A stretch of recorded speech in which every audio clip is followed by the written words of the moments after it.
안녕하십니까.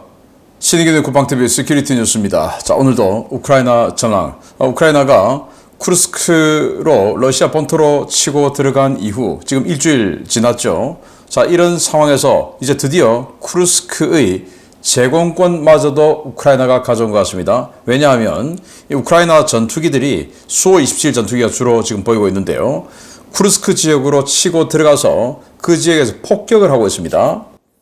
그 말은 전투기가 쿠르스크로 들어갔다는 말은 이 전투기가 들어오도록 저지할 수 있는 러시아 전력이 없다라는 말이죠. 지대공 미사일도 없고 또 공대공으로 막아낼 수 있는 상대 전투기도 없고, 그러니까 들어가서 폭격을 하는 거 아니겠습니까?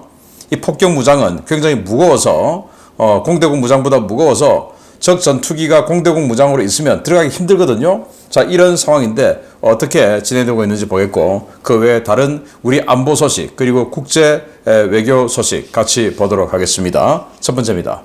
미국과 유럽 정보기관과 싱크탱크에서 제3차 세계대전이 발발할 것이라는 우려가 쏟아지고 있는 가운데 이미 양측이 서로를 상대로 한 전쟁 연습에 들어갔다는 소식입니다. 러시아는 유럽을 상대로 한 핵공격 훈련을 하고 있었고, 나토는 러시아를 공습하는 훈련을 벌이고 있었습니다. 러시아가 해군력을 동원해 유럽 전역에 대규모 핵공격을 가하는 훈련을 실시해왔으며, 이러한 핵공격 대상 국가에는 한국도 포함되어 있었다고 파이낸셜 타임즈가 현지 시각 8월 13일 보도했습니다. 매체는 러시아 해군이 북대서양 조약기구를 상대로 잠재적 갈등에 대비해 핵공격 훈련을 해왔다라며 2008년에서 2014년 사이에 작성된 기밀 문건들에 따르면 러시아 해군은 유럽 내 나토 시설 32개소를 표적으로 지정하고 핵공격 훈련을 해왔다라고 전했습니다. 러시아가 핵공격 대상으로 삼아 훈련을 해온 나라는 나토 국가들뿐만 아니라 한국과 일본, 심지어 중국, 북한까지 포함되어 있었는데요. 러시아 해군은 수상함과 잠수함에 탑재된 핵탄두 탑재 미사일로 이들 국가를 공격하는 시나리오를 연습해왔습니다. 파이낸셜 타임즈는 이 훈련이 현재의 러시아 군사 교리와도 일치하며 유사시 전술적 목적으로 실제로 핵무기를 사용할 가능성이 높다는 나토의 평가와도 일치한다고 지적했는데요. 이는 러시아가 언제든 나토나 서방 국가들을 향해 핵무기를 사용할 수 있다는 것을 의미하는 것입니다. 나토 역시 러시아에 대한 공격 준비를 진행 중입니다.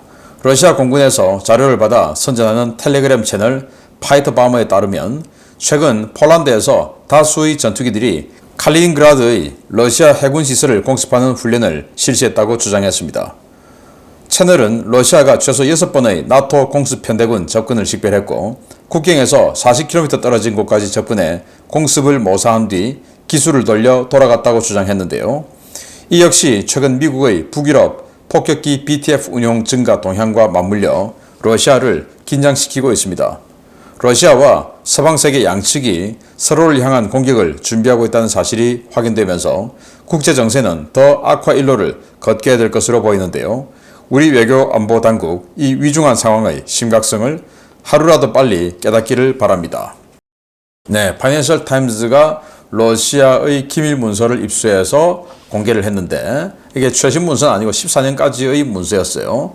그런데 정말 놀랍게도 해군력을 동원해서 전쟁이 이제 나토와 전쟁을 하면 해군력을 동원해서 나토 국가를 핵으로 마구마구 때리는 이런 훈련을 해왔다라는 건데, 그건 나토가 생각할 때 러시아 쟤들은 전쟁이 나면 이 전술적 목적으로, 전략적 목적이 아니라 전술적 목적으로 핵무기를 마구마구 사용할 거야 라고 생각을 해왔었는데 그 내용과 일치한다. 그래서 실제로 그들이 마구마구 그냥 여기저기 때리는 그런 핵훈련을 해왔다라는 거고요. 그리고 그 대상에 나토 국가뿐만 아니라 한국, 일본, 또 심지어 그들의 우방인 중국, 북한도 들어있더라. 그리고 긴장 관계에 있는 아제르바이잔 같은 나라도 들어있더라라는 건데, 아제르바이잔에 들어있는 것은 자기네들이 아르메니아를 후원했기 때문에 그 아르메니아의 적인 아제르바이잔을 핵공격하는 거, 그건 그럴 수 있구나 라고 생각하고, 또 우리 한국을 핵공격하는 거, 또 북한의 같은 동맹이나 마찬가지니까 또 이번에 동맹 체결했죠. 그러니까 우리를 공격하는 거, 그럴 수 있구나 생각하는데, 북한, 심지어 중국도 핵 공격하는 훈련을 해왔다. 또 이란도 들어있습니다. 그래서 이 국제정세라는 게 시시각각 이익에 의해서 어떻게 변할지 모르기 때문에 오늘의 친구가 내일의 적이 되고 오늘의 적이 내일의 또 동맹이 될 수도 있는 거죠. 뭐 폴란드 지금 이 동유럽 국가들 다 나토의 적이었는데 지금 다 동맹이 됐지 않습니까? 뭐 그런 식이라는 거죠. 그래서 지금이야 친구지만 이거 언제 이란 같은 나라가 정권 교체돼서 친미 국가로 다시 돌아갈 수 있는 거 아니야? 그럼 이란도 때리는 훈련.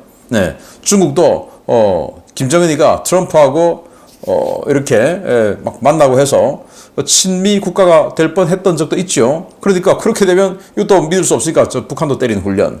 중국도 과거에 중소 국경 분쟁 전쟁을 했었죠. 오랫동안. 그리고 앞으로도 이 동구권 그러니까 전체주의 국가들 사이에서 패권을 놓고 또 내부 경쟁할 수도 있는 거죠. 그럼 중국도 한번 때려보고 이렇게 마구마구 때리는 훈련을 했다라는 건데 그 핵공격하는 수단은 주로 지르콘 미사일, 극초음속 미사일이죠. 마하 8의 속도로 최대 1000km를 날아가고 400kg의 탄두 중량을 가지는데 여기에 이제 핵탄두를 집어넣을 수 있다 이거 아니겠습니까? 군함에서 쏘는 겁니다. 극초음속 미사일. 그래서 이런 거 가지고 마구마구 때리는데 자 그러면 나토는 또 어떻게 했냐? 그래서 나토는 이런 훈련을 했다라는 건데 자 여기 보시면 칼리닝그라드예요. 칼리닝그라드 훈련 공역, 빨간색 훈련 공역. 그리고 여기에 선들이 보입니다. 네, 이게 아마 레이더 스크린에 표현된 것을 그대로 따서 모사한 것이 아닌가라고 생각되는데 이 폴란드 쪽에서 전투기들이 쫙 들어옵니다. 들어와서 국경에서 40km 지점에서 이제 선회를 했다라고 하는 건데 이게 뭐냐 40km 같으면 이제 장거리 정밀 유도 무기 딱 쏘고는 쫙 흩어지는 이제 이런 상황인데 왜 칼리닝그라드를 때리냐? 칼리닝그라드가 바로 발트 함대의 사령부 아니겠습니까? 여기에서 군함들이 나와서 폴란드다 독일이다 이쪽으로 핵미사일 날리니까 아예 핵미사일 날리는 수단 원점 타격 하는 훈련을 또 나토는 계속 지금 이 순간에 계속 하고 있더라라는 이런 것을 파이터 바머가 또 러시아 측 자료를 받아서 보도를 했어요. 자 이렇게 이 나토 그리고 우리 대한민국까지 끼어서 러시아와 긴장을 하고 있는데 자 그러면 우리 군 잘해야 되겠죠. 그런데 정말 기가 막히는 이런 보도가 또 나왔습니다. TV조선 보도인데요. 보겠습니다. 최근 외교안보사령탑인 국가안보실장에 지명된 신원식 국방장관이 지난주 국회 국방위원회에서 블랙 요원 정보 유출로 와해되었던 휴민트가 복원됐다고 보고한 내용이 거짓으로 확인되었습니다. 중국은 물론 적성국 대부분에 구축된 휴민트가 문자 그대로 완전히 붕괴됐다는 보도가 나왔습니다. 지난 7월 정보사령부 기밀 유출 사건으로 휴민트가 붕괴된 것은 중국 하나가 아니었으며 이번 사건으로 인해 북한의 대외 활동을 감시하는 해외 군 휴민트가 완전히 붕괴됐다고 TV조선이 8월 13일 보도했습니다. TV조선은 취재를 통해 최근 신상정보 유출로 급히 귀국한 블랙 요원들의 활동 국가가 중국과 러시아, 이란, 시리아라고 밝혔는데요. 긴 시간 동안 구축된 정보망이 붕괴되면서 복구에 최소 10년 이상의 시간이 걸릴 것이라는 관계자의 말을 전했습니다. 블랙 요원으로 활동해온 전직 정보사 부대장은 이번에 명단이 유출된 요원들은 제3국에서 북한의 정보를 입수하는 우회 공작 담당 요원들이라면서 명단 노출로 인해 본인은 물론 정보를 제공한 북측 인사까지 위험해질 수 있다라고 지적했습니다. 정보사 블랙 요원들은 중국과 러시아, 이란, 시리아 등에서 북한과 해당 국가들의 기술, 무기 거래 동향을 파악하는 역할을 해왔는데요. 이 불량 국가들의 협력이 점차 강화되고 공동 전선이 형성되고 있는 중차대한 시기에 휴민트가 붕괴되면서 우리나라는 전례 없는 정보 공백 상황에 처하게 되었습니다. 이 부대장은 최근 블랙 요원들의 귀국을 언급하며 이번에 붕괴된 휴민트 복구가 최소 5년에서 10년 이상이 걸릴 것이라고 밝혔는데요. 이는 휴민트가 모두 복원돼 정상화됐다는 신원식 장관의 말과 배치되는 것입니다. 일반적으로 휴민트는 출국 전부터 신분을 가공해 관리하고 현지에서도 독자적으로 위장 사업을 영위하고 인맥을 구축해야 하기 때문에 정보망의 기반을 닦는 데만 수년의 시간이 소요되는데요. 위기의 존재 자체를 부정하는 외교안보사령탑, 도대체 누가 그의 눈과 귀를 막고 있는 것인지 모르겠습니다. 네, 야 정말 더 심각해졌네요. 처음에는 중국의 블랙 요원들이 다 노출됐다. 그런데 이제는 그게 아니고 러시아, 이란, 시리아에 나가 있는 블랙 요원들 전부 지금 귀국했다는 거예요. 왜? 거기 있으면 체포돼서 사형당할 수 있죠. 그래서 다 귀국했다라는 건데요. 자, 중국, 러시아, 이란, 시리아 이 나라가 북한과 우방국들 아닙니까? 그리고 이란, 시리아는 북한과 핵 커넥션이 있는 나라죠. 이란은 북한과 핵 개발을 같이 하는 나라고, 시리아는 북한이 핵 개발을 도와주고 있는 나라고, 시리아 핵 개발 도와주다가 용천역 사건, 이 폭발 사건 이스라엘 모사드가 했지 않습니까? 이런 나라인데, 이런 북한의 우방국가들의 우리 군의 정보 요원들이 블랙으로 들어가서 전혀 군인 아닌 척, 현지 사업가인 척 하면서 그동안 포섭자에게 접근해서 정보 취득 활동을 하고 있었는데, 이 명단이 다 넘어갔다. 자, 그러면 내가 그동안 알고 있었던 저 한국인 사업가, 나에게 밥도 잘 사주고 술도 잘 사주고 선물도 가끔 주고 해서 나 아주 좋게 보고 있었는데, 이게 알고 보니까 한국의 정보 요원이었다. 정말 가슴 철렁한 일이죠. 그래서 신원식 국방장관이 지난주에 국회 국방위원회 출석해서 블랙 요원 이 정보 노출 사건 그거 다 복구했다. 운영의 묘를 살리고 또 기존에 있던 사람 보직이동하고 뭐 이렇게 하면 된다. 라고 하는 말도 안 되는 소리를 했는데, 여기에 대해서 아마 이 정보사에 있는 전직 간부가 이 말이 너무나 화가 나니까 사태의 심각성을 제대로 인지하지 못하고, 물론 뒤로는 열심히 복구하기 위해서 하고 있는데 밖으로는 국민들 보기에 대외적인 이런 멘트를 했을 수 있겠지만, 그래도 누가 봐도 이건 사태의 심각성을 제대로 인지하지 못하고 있는 거 아닌가라는 그런 문제의식을 가지고 이 전직 부대장이 완전히 열받아서, 제 생각에는 열받아서 TV조선에 제보해버린 거 아닌가라고 생각을 하는데요. 자, 이 블랙 요원이 어떻게 양성되는가 여러분들 다 아시겠지만, 이를테면 제가 만약에 블랙 요원에게 포섭된 정보 제공자다라고 생각된다면, 만약에 북한의 블랙 요원이 우리나라에 들어와 있다면, 제가 이렇게 지금 교류하고 있는 사람들, 언론인들, 기자들 많죠. 요즘에 제가 유튜브 하느라고 언론 인터뷰 잘 안 하지만 TV 출연 열심히 할 때는 언론 인터뷰 굉장히 많이 했어요. 자, 이때 예를 들어서 모 신문사 기자가 저에게 국방부 출입 기자 누구누구입니다 하고 전화를 해서 북한 오늘 미사일 쐈는데 좀 뭐 이야기 좀 해주세요 라고 하면서 하면은 웬만하면 또 대화를 들어줍니다. 기자가 전화를 하면. 자, 여기에 이제 아주 좋은 저를 좀 띄워주는 멘트를 하면서 기사를 쓸 수도 있는 거죠. 그럼 제가 또 기분이 좋아지겠죠. 저 김 기자 나 좀 좋네. 자, 그리고는 또 전화 옵니다. 또 친절하게 또 말해주겠죠. 자, 그러면서 김 기자가 저에게 뭐 우리 저 정치 부장님이 신 대표님 너무 좋은 말씀 많이 해주신다고 신 대표님 대접 한번 하라고 하시던데 식사 한번 하시죠. 제가 뭐 회사 카드 가져가겠습니다. 뭐 자기 돈 아니고 회사 카드 가져온다고 하는데 좋아 하고는 저녁 먹을 수 있죠. 자, 그러면 저녁에서도 아주 신문 기자가 저에게 굉장히 친절하게 잘해줘요. 야, 얘 정말 참 좋네 라고 생각하고, 다음에는 아예 소스가 생기면 그래 내가 어차피 지금 방송에서 이야기할 건데 너가 먼저 단독으로 보도해라 라고 또 알려줄 수도 있는 거예요. 그런데 그걸 넘어서서 이제 보도는 하지 말고 이거는 우리끼리만 아는 이야기로 말이야. 이런 이야기도 있어 라고도 할 수도 있는 거예요. 제가 그랬다는 게 아니고 그런 일이 있을 수 있는 거 아니겠습니까? 그런데 알고 보니까 얘가 북한의 블랙 요원이야.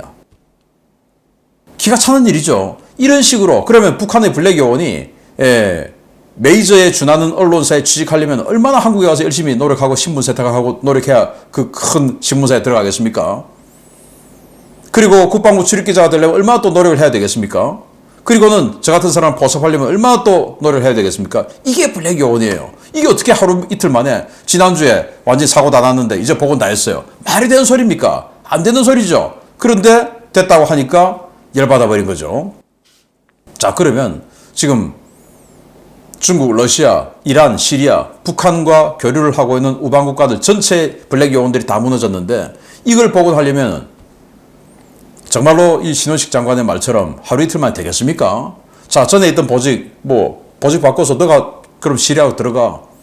어느 날 갑자기 시리아로 툭 하고 한국인 들어왔는데 제가 그 사람 후임으로 왔으니까 저하고 계속 친하게 지내죠 하면 되겠습니까? 안 되는 거죠. 그 사람은 블랙 요원이었다는 게 지금 밝혀졌는데 전혀 새로운 루트로 다른 사람에게 접근해야 되는 거예요. 그게 하루 이틀 만에 되겠습니까? 안 되는 걸 됐다라고 하니까 문제예요. 그런데 이분이 외교안보 총사령탑으로 갔다는 게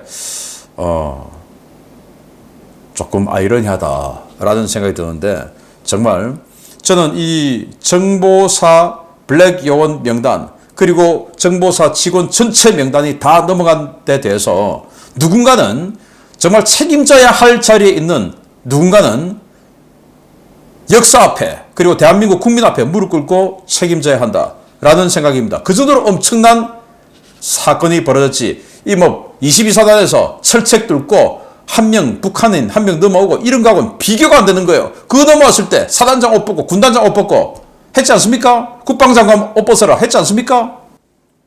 이거하고는 비교가 안 되는 거예요. 대한민국의 근간 자체를 무너뜨린 일인데 한 명도 책임진 사람이 없어. 오히려 영전을 해. 이게 말이 됩니까? 이게 나라냐? 라는 말이 안 나오겠습니까? 정말 책임지기 바랍니다. 누군가는. 다음입니다. 쿠르스크 전선에서 그야말로 정신없이 두들겨 맞고 있는 러시아가 제공권도 빼앗긴 모양입니다.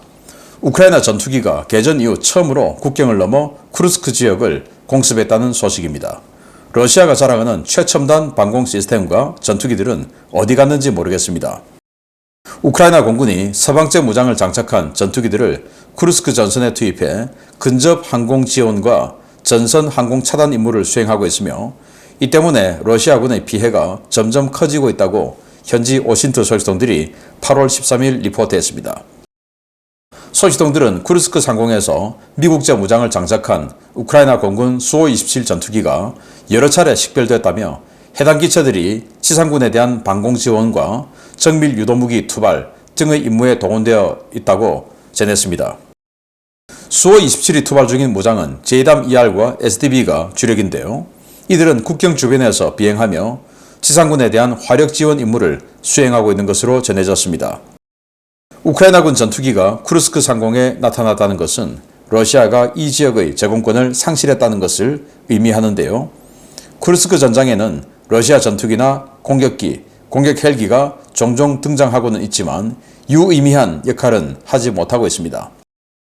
쿠르스크 지역에서 임무를 수행하는 수호-27 전투기들은 중부 내륙의 폴타바주 미르호로드 공군기지에서 발진하고 있는데요. 우크라이나군 전투기 출몰이 잦아지자 러시아는 8월 13일 이 기지에 이스칸데르-M 탄도미사일 공격을 감행하기도 했습니다. 러시아가 자국 영공에서조차 제공권을 잡지 못하고 우크라이나 공군기의 활동을 허용하고 있다는 것은 러시아가 자랑하는 방공 시스템과 첨단 전투기들이 제 역할을 하지 못하고 있다는 뜻인데요. S-400 지대공 미사일 시스템과 수호-57 스텔스 전투기로 대표되는 러시아의 첨단 무기들 다 어디 갔는지 모르겠습니다. 우크라이나가 수호-27 전투기 가지고 있죠. 그리고 미그-29 전투기 가지고 있죠. 그리고 최근에 이제 F-16 전투기 2대가 우크라이나에 들어갔고요. 그 중에서 수호-27 전투기가 계속 쿠르스크 상공에 출몰해서 러시아군을 향해서 폭격을 감행하고 있다. 그리고 이게 이제 근접 항공 지원이죠. 그리고 항공 차단, 그러니까 러시아 전투기들이 오는 것을 막아주는, 러시아 전투기들이 폭격하러 들어온 것을 막아주는 항공 차단, 그리고 지상 폭격 이런 것들을 계속 하고 있더라라는 거예요. 자, 여기 쿠르스크에서 촬영된 우크라이나의 수호-27 전투기인데요. 동영상 보시겠습니다. 야, 이 전투기가 멋지게 날아가고 또 뒤집어서 또 이렇게 비행하는 이 모습을 보는데 수호-27 전투기가 이렇게 저공으로 날아다닌다고 하는 것은 이 지역 아래는 완전히 러시아군 클리어됐다 이 말 아니겠습니까? 이러면서 지상 폭격을 해준다라는 건데요. 자, 이 수호-27 전투기가 어디서 왔냐? 쿠르스크에서 250km 떨어져 있는 폴타바 지역의 미르호로드 공군기지에서 출격을 했습니다. 250km니까 금방 오죠.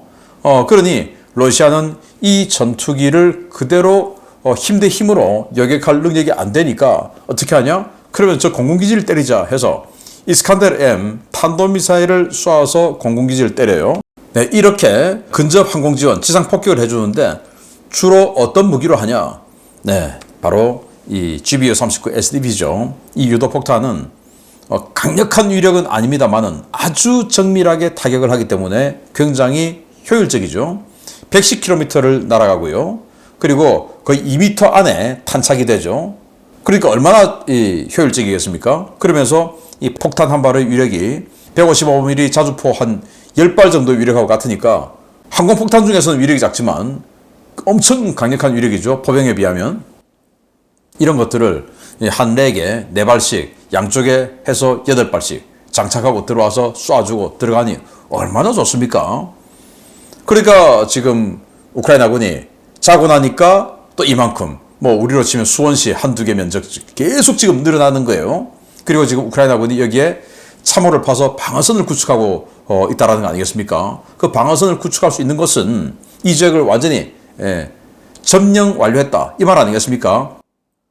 통제하는 것은 들어가서 뺏고 그 지역을 통제하는 거고 점령은 완전히 행정적으로 뭐나 그냥 딱 확실하게 내 것으로 만드는 게 점령 아니겠습니까? 그 점령지를 확대하고 있는 거예요.